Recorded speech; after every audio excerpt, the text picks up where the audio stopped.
ప్రభునందు ప్రియులైన మీకందరికీ యేసుక్రీస్తు ప్రభువారి నామములో శుభవందనాలు తెలియజేస్తున్నాం. ఎడారిలో సెలయేర్లు అనే ఈ దిన ధ్యానము కొరకై స్వాగతం. మార్చి 26. నెరవేర్చడానికి ఇష్టం లేని కోరిక దేన్ని పరిశుద్ధాత్మ నీలో కలిగించడు. కాబట్టి నీ విశ్వాసం రెక్కలు విప్పుకొని ఆకాశానికి ఎగిరి నీ కంటికి ఆనినంత మేర ఉన్న భూమిని స్వాధీనం చేసుకోవాలి. ఎస్ఏకిన్. విశ్వాసం అనే కంటితో నువ్వు చూసిన ప్రతి దీవెన నీ సొంతం అయినట్టే భావించు. ఎంత దూరం చూడగలిగితే అంత దూరం చూడు, అంతా నీదే. క్రైస్తవ జీవితంలో ఏ సుదూర తీరాలను చేరాలనుకుంటున్నావో, క్రీస్తుకు ఎంత శ్రేష్టమైన సేవ చేయాలనుకుంటున్నావో అవన్నీ విశ్వాసంలో సాధ్యమే. ఆ తర్వాత ఇంకా దగ్గరికి రా.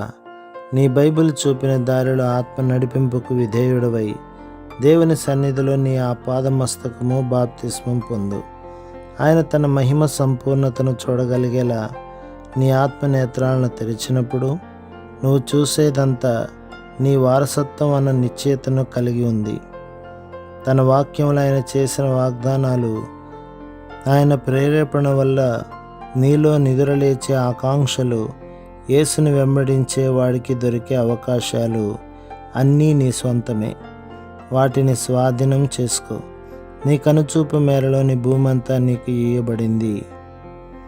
మన దేవునికి మనపై ఉన్న కృప మన మనస్సులో తలెత్తే స్పందనల్లోనే ప్రత్యక్షపరచబడుతుంది.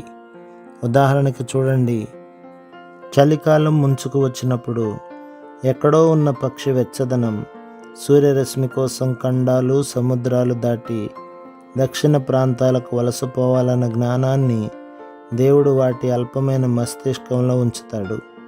అవి ప్రయాణం ప్రారంభించాక వాటికి ఆశాభంగం కలగడం దేవునికి ఇష్టం కాదు. వాటికి ఆలోచన ఎలా ఇచ్చాడో అలానే వాటి గమ్యంలో మృదువైన పిల్లగాలి, ప్రకాశవంతమైన ఎండను సిద్ధం చేస్తాడు. క్రేన్లు అనే పక్షులు రష్యాలోని నైబీరియాలో మంచు చలిగాలులు ప్రారంభం కాగానే దాదాపు 10,000 కిలోమీటర్లు ప్రయాణించి భారతదేశంలోని భరత్పూర్ అనే చోటికి వలస వచ్చాయి. ఇక్కడికి రావాలన్న జ్ఞానం ఆ పక్షులకి దేవుడే ఇచ్చాడు. అలానే ఇక్కడ వాటి కోసం ఆహ్లాదకరమైన వాతావరణాన్ని కూడా సిద్ధపరిచాడు. పరలోక సంబంధమైన నిరీక్షణతో మన ఆత్మలను వెలిగించిన దేవుడు ఆ ఆశ వైపుకి మనం వేగిరపడే సమయంలో మనల్ని మోసగించడు. వాటిని అనుగ్రహించలేకుండా ఆయన చేయి కొరచ కాలేదు. వారు వెళ్ళి ఆయన తమతో చెప్పినట్టు కనుగొనిరి. లూకాసు వార్త 22వ అధ్యాయం 13వ వచనం. ప్రభు మిమ్మును, మీ కుటుంబమును, మీ సంఘమును దీవించి ఆశీర్వదించునుగాక. ఆమేన్.